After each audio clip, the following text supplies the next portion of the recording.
Hi, my name is Maria Lee Carter, and I am Stars from Maria. Now today, what we're going to be doing is a rune reading.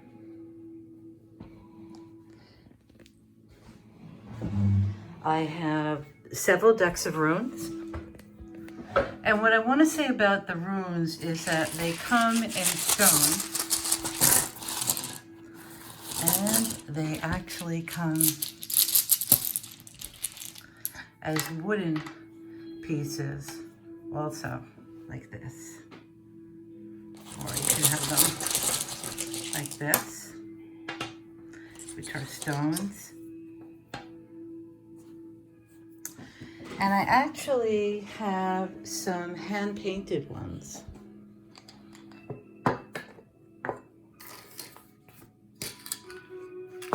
Which I absolutely love, love, love.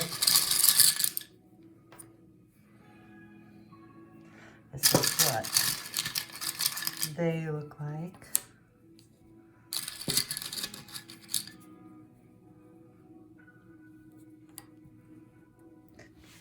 These were hand-painted by a Norse magician, which I really can't remember his name. He was someone who came to me for a reading once, a long, long time ago, when I used to do readings in a crystal shop in New York. I did readings in several places. I've been doing readings for almost 40 years now. And I really do love the runes. And what I want to say about the runes is that the rune stones, or runes, because as you can see, they come in wooden or stone.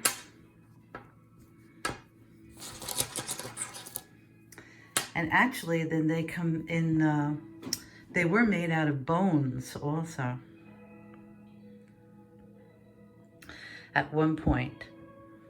We don't really know who created the runes. What we do know about them is that they date back to about 200 BCE, and that they originated, we think,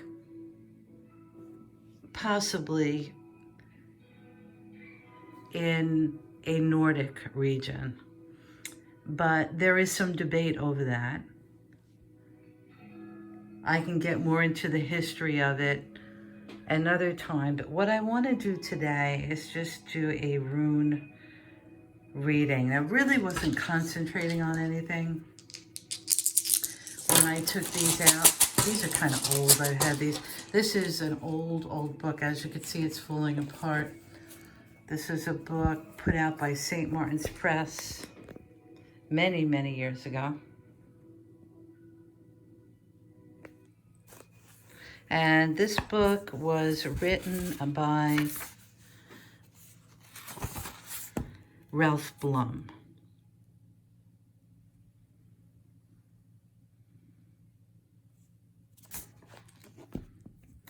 This is a more current book over here, which I picked up when I was in Southwest Florida, the Library of Oracles. And you can see the author's name there on top of that book. These were created for me, these rune stones. And from what I understand about these, from what the magician told me, was that these were the original runes when they first, or whoever first put the first pack of runes together. This was the original count in here. And then they extended and made more, kind of like the tarot cards in a way. In the beginning, I think one of the first tarot decks was basically the major arcana, And there weren't 78 cards. There was perhaps half of that. But less than 78, I know that. And then through the years, they developed more and more and more. And just like anything else, we have to change with the times. But we like to keep as much as we can, which is traditional in any form of divination. And I consider myself to be more of a mystic. I am a psychic. I am clairvoyant. I have always been. I have always practiced the psychic arts since I was very, very young. And it is something that was passed on to me through my ancestors, mainly the women. My great-grandmother, my grandmother, my great-aunt, my aunt. And we always talked about our dreams, and we always talked about our readings, you know, what we picked up in reading the cards or reading tea leaves. And I have tried it all. I am an astrologer as well. Astrology is a very different kind of thing. But the way that I do my readings is I try to apply as much as I can of astrology combined with some numerology in my readings. So today we're doing a rune reading, and the first rune that shows up here, which would be basically what we would call the past, or part of something that has already been established. And this is a 3-rune reading. So that rune right there, that one, that is the goal. Number 2 is the problem. And number 3 is where I am right now. So what shows up is actually not bad for problems. It does look like number 2, the first rune that comes up here is the rune of partnership. And the rune of partnership is numbered number 2. And the number 2 in numerology is a partnership. It is also ruled by the moon, according to my method of divining. And we have as the center rune, the rune of joy, which is basically supposed to be the problem. It's rune numbered number 12, which reduces to a 3, which has a lot to do with communication. And the last rune here that we have is initiation number 6. And they are named. So the number 2 rune here that we have, which is partnership, the one on the far left.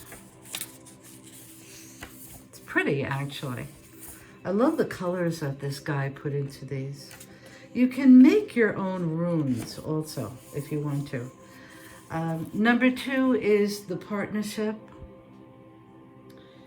and it is a gift. It is connected to the moon, and I feel that it has a connection to the sign Cancer, because the moon does rule Cancer. And actually, I think we just went into a Cancer moon.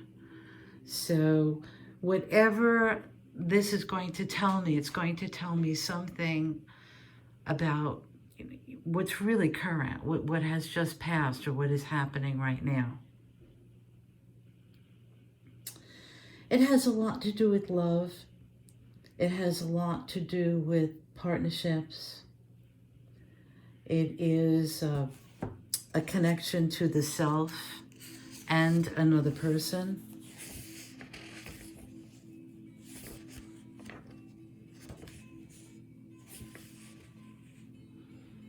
And it is a type of gift. So there's something here that is going to be revealed through a partnership. And it looks like it's a good partnership. In the middle is the rune of joy. That's my goal, by the way, the partnership rune, which is true.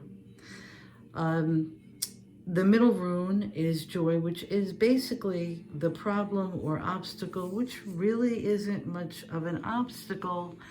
What it can mean is that number 12 reduces to a 3, which is communication.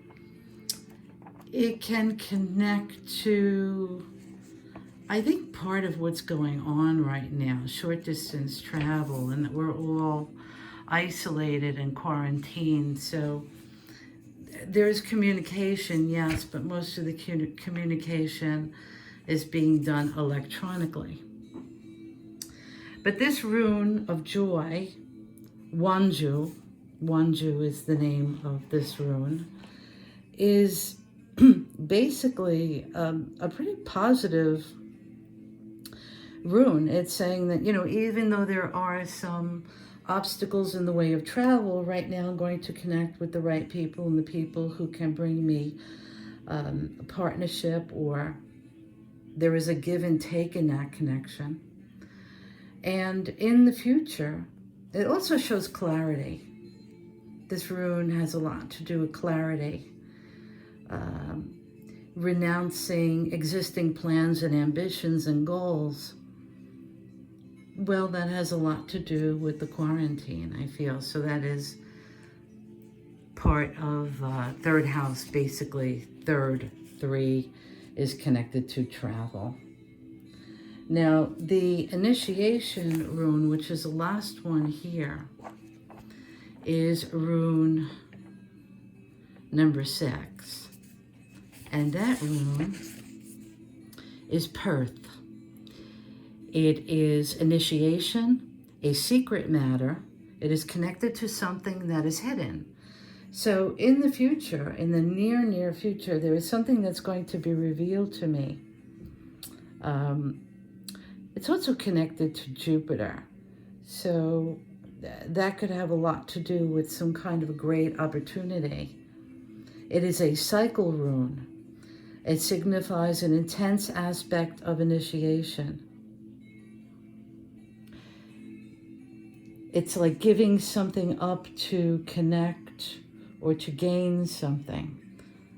This rune is concerned with the deepest part of your being. It is the bedrock of your fate.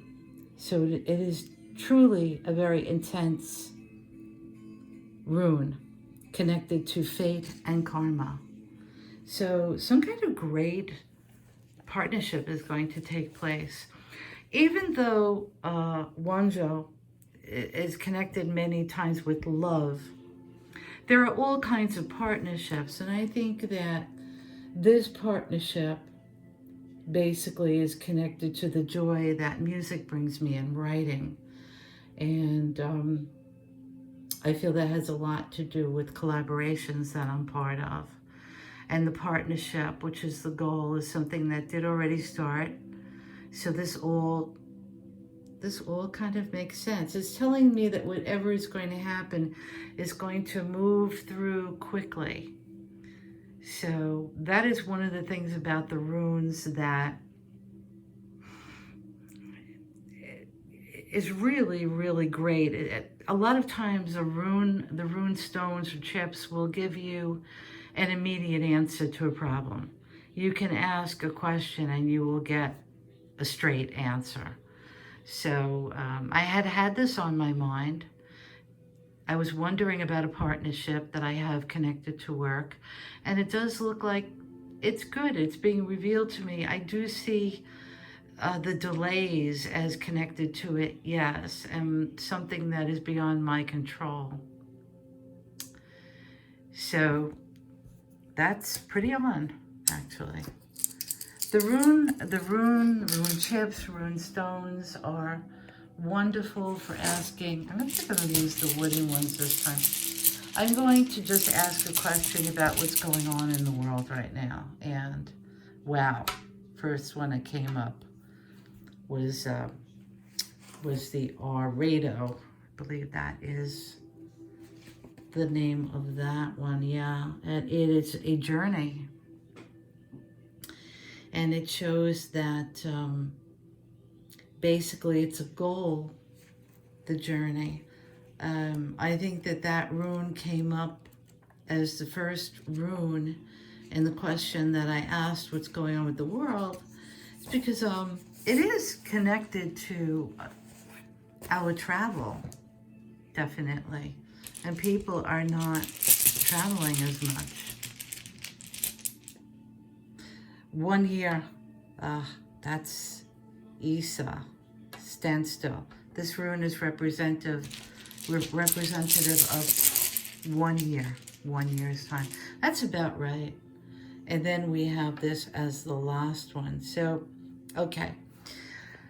The first rune, when I asked the question about what's going on right now with the quarantines, with the coronavirus, the first rune that I got connected to the goal is journey. So, you know, we all do want to get around and travel more and do the things that we enjoy doing. But according to the middle rune, the problem is that it's going to take 1 year. Looks like it's going to take 1 year. We're at a standstill for about a year. Now, it can be a little bit less than that because the 1 can also represent 10 months. 1 can also be 10. So, in numerology, the way that I read. So that could be 10 months from now. And maybe we're going to be traveling a little bit more. And that, what looks like kind of a crooked Z, number 24, is wholeness. And that kind of makes sense too. So it's not completed. It's not completed for about another year. That last rune there is Sowelu, Sowelu.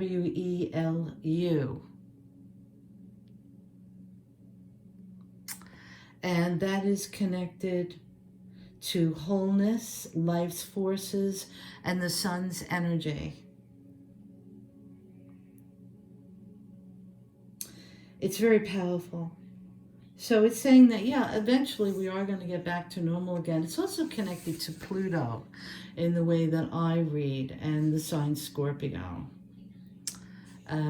So that's telling me a very big change, perhaps something that's going to happen in the sign of Scorpio, October, November, and that's when I'm feeling like we're going to go through this crisis again. It's going to cool off for a while. We will have some travel according to these runes, but it's not going to be like what we knew before.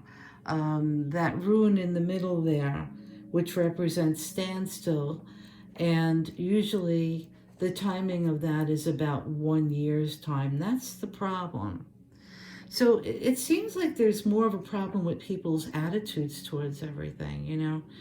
No one really wants to accept it, but the only way out of it is to accept it, unfortunately, for a while.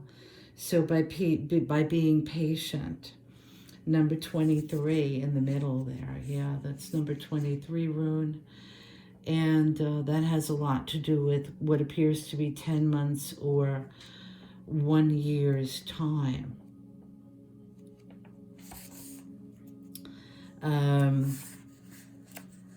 It also indicates caution.